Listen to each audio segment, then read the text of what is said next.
श्री श्री ठाकुर जी से प्रश्न पूछा गया कि मनुष्य की प्रधान इच्छाएं क्या क्या हैं।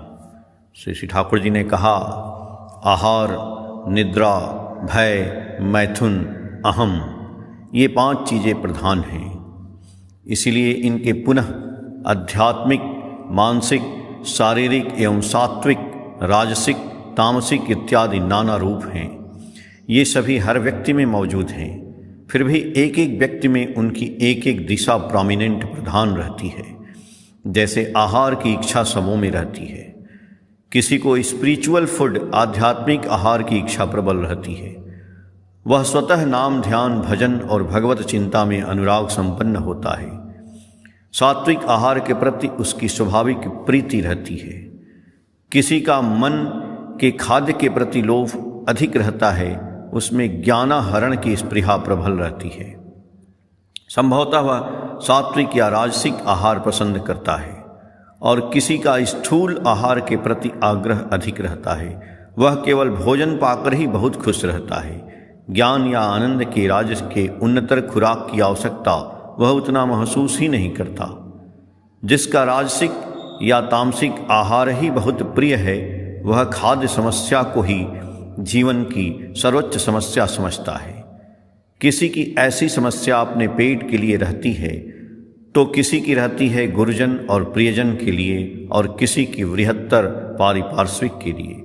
उसी प्रकार किसी की स्पिरिचुअल, आध्यात्मिक और इंटेलेक्चुअल, मानसिक हैंकरिंग आकांक्षा सिर्फ अपने लिए रहती है और किसी की अपने साथ प्रिय परिजन के लिए रहती है और किसी की बृहत से बृहत्तर परिवेश के लिए रहती है।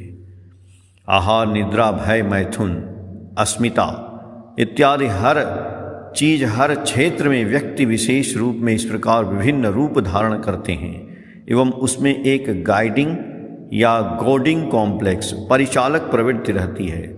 उसी प्रकार, उसी अनुसार उनके साथ बातें करने से देखोगे कि वह तुम्हें छोड़ना नहीं चाहता।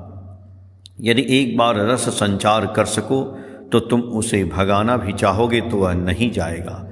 कहने का सार यह है कि मनुष्य स्वयं ही कह देता है कि तुम्हें उसे क्या कहना है। कुछ वाच लक्ष्य करने से पता चलेगा। कालूदा आइज को तरकारी लाते देखते ही श्री श्री ठाकुर ने उल्लसित हो कहा, बहुत अच्छी चीज़ लाए हो, जाओ बड़ी बहू को देकर आओ। इतना कहकर वे तंबाकू का कस लेने लगे। सरद्दा ने बातें करते हुए पूछा, मनुष्य अपने मन की बात न कहकर जहाँ बुद्धि लगाकर नाना तरह की बातें करते हैं, उनमें हम उनकी अभिलाषा को कैसे जान सकते हैं।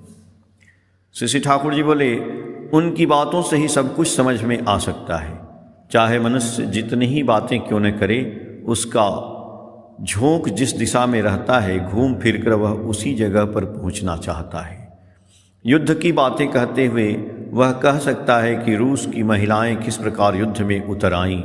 पुरुषों के कंधे से कंधा मिलाकर देश के लिए उन्होंने प्राण गंवा दिए। पर क्या हमारे देश में ऐसा बनने का कोई रास्ता है? ऐसी तो हमारी समाज व्यवस्था है। बस इस प्रकार इसका व्याख्यान आरंभ हो जाता है।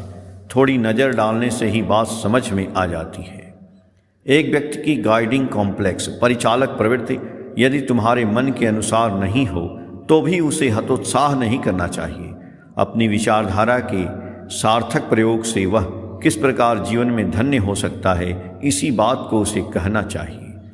कहने का सार यह है कि चाहे जिसकी जैसी प्रवृत्ति रहे, यदि वह इष्ट स्वार्थ प्रतिष्ठा में नियुक्त होता है तो उसके द्वारा ही वह बहुत बड़ा बन सकता है। उसकी वह प्रवृत्ति ही लोक कल्याणकर हो सकती है। जैसे किसी व्यक्ति की प्रकृति हिंसक जैसी है, यदि उसकी ऐसी प्रवृत्ति को असत, अन्याय और पाप के विरुद्ध में लगाया जाए तो उसमें उसका भी मंगल हो सकता है और दूसरों का भी मंगल हो सकता है। पर प्रवृत्ति के मोड़ को घुमाना तब तक संभव नहीं है जब तक सत व्यक्ति से उसका प्रेम नहीं होता है। इसीलिए मनुष्य से इष्ट में युक्त रहने की बात कहता हूँ और इष्ट स्वार्थ प्रतिष्ठापन्न बना देने पर जोर देता हूँ। जिस प्रकार शिवाजी के विषय में जो सुनता हूँ कि उनकी प्रकृति बड़ी दुर्धर्ष थी, यदि उस प्रकृति को वे अपनी स्वार्थ प्रतिष्ठा में लगाते तो मनुष्य के स्वार्थ और सुख स्वाच्छंदता को व्याहत ही कर सकते थे, कुछ भी रचनात्मक कार्य नहीं कर सकते थे। किंतु रामदास के प्रति प्रेम के फलस्वरूप उन्होंने उतनी विरुद्धता के बीच भी मराठा साम्राज्य के जैसा एक राष्ट्र गठन किया। इसीलिए इष्ट स्वार्थ प्रतिष्ठा को सहायक बनाकर काम में लगाने से कुछ भी व्यर्थ नहीं होता। एक कुत्ते को देखकर श्री ठाकुर जी ने कहा, ओ कालिदासी, उसका पेट सटक गया है, उसे कुछ खाने दो। कालिदासी माँ ने कुत्ते को एक किनारे में फरही की लाई दी।